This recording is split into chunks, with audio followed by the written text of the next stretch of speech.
Hello YouTube. Today on Details and Dioramas, I have from Powerslide the number 51 Exxon car, which was driven in the movie Days of Thunder by Rowdy Burns.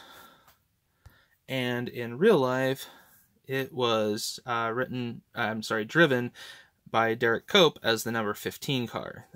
They actually used this in the Busch Grand National series for stock video of the race car to be used in the film. So kind of interesting.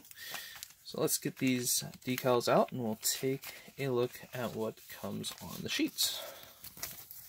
Get those sheets out here. Comes as two separate sheets.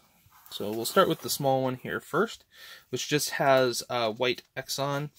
As the car itself is black, to keep the white from becoming too translucent, you have stackable decals, so you put this on first, get these bedded down, and then you'll use the top decals, which is on the other sheet, to overlay, and that way it's a solid white color, and it's not that kind of grayish translucent white. So nice that they provide that for you.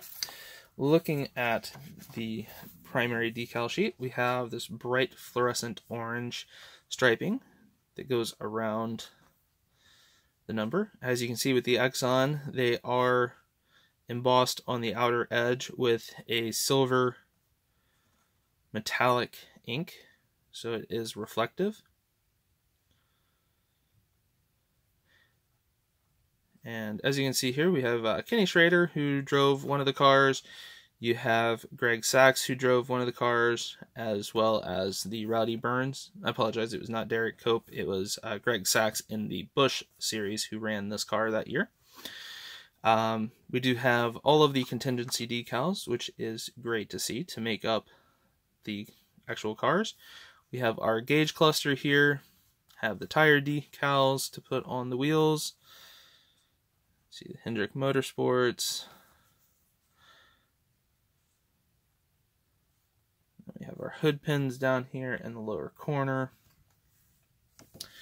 And I'll go ahead and zoom in as I've done with all of the others. The artwork that was submitted to Cartograph is absolutely amazing. I'll go ahead and get that to focus.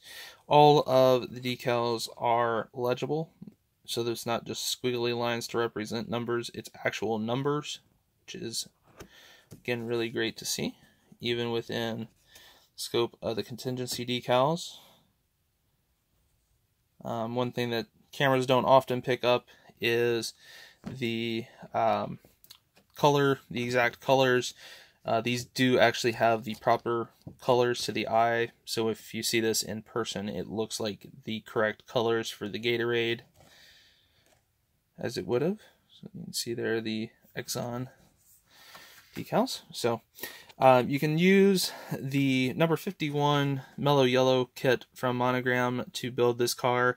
One thing that I have noted with the cars is the movie cars in a lot of cases used a 5-hole rim, which the Monogram kit does not actually come with. So you might, if you're building this to be a dead representation of the car featured in the film, you might need to do some checking and get some aftermarket rims to match that. But outside of that, for the decals, these are amazing quality decals from Powerslide, and would just make an absolutely amazingly great build. So hope you've enjoyed this look at the Rowdy Burns 51 Exxon car, the decal sheet for that car from Days of Thunder. Have a wonderful rest of your day.